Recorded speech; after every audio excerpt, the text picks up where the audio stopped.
Welcome back students.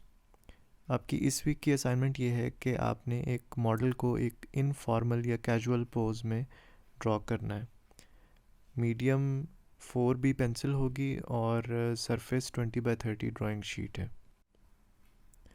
आपने अपने model की fully rendered full figure drawing करनी है और इसके लिए आप अपनी फ़ोटोग्राफी यूज़ कर सकते हैं। आपकी ये ड्राइंग मैक्सिमम डिटेल के साथ रेंडर हुई हुई होनी चाहिए और इसकी प्रोपोर्शंस को एक्यूरेट रखने के लिए आप जिस वक्त ड्राइंग का इनिशियल स्केच कर रहे हो तो हेड के मेजरमेंट के हिसाब से जिस तरह आपको प्रोपोर्शंस मार्क करने का मेथड बताया था उसके थ्रू आप अपने इनिशियल स्केच में उसकी प्रोपोर्शंस करेक्टली मार्क कर लें। इससे पिछले ईयर्स में हम जब फुल फिगर ड्राइंग करवाते रहे हैं तो उसमें हमें कुछ बिगिनर टेंडेंसीज़ नज़र आई हैं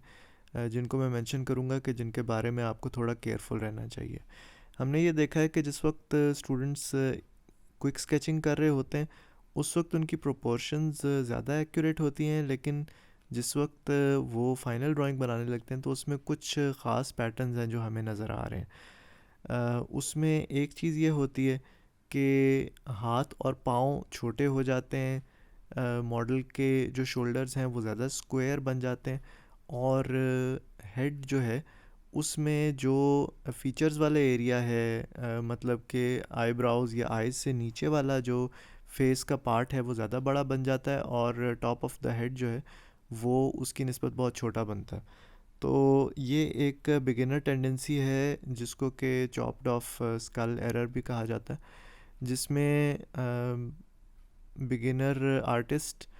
जो फेस का फीचर्स वाला एरिया है जिसको फेस मास्क भी कहते हैं, जिसमें आईब्राउज़, आइज़ और फिर नोज़ और लिप्स हैं, उस एरिया को ज़्यादा बड़ा बना देते हैं और उसकी निस्बत जो फोरहेड और जो हेयर वाला एरिया है स्कल का या हेड का उसको बहुत छोटा कर देते हैं।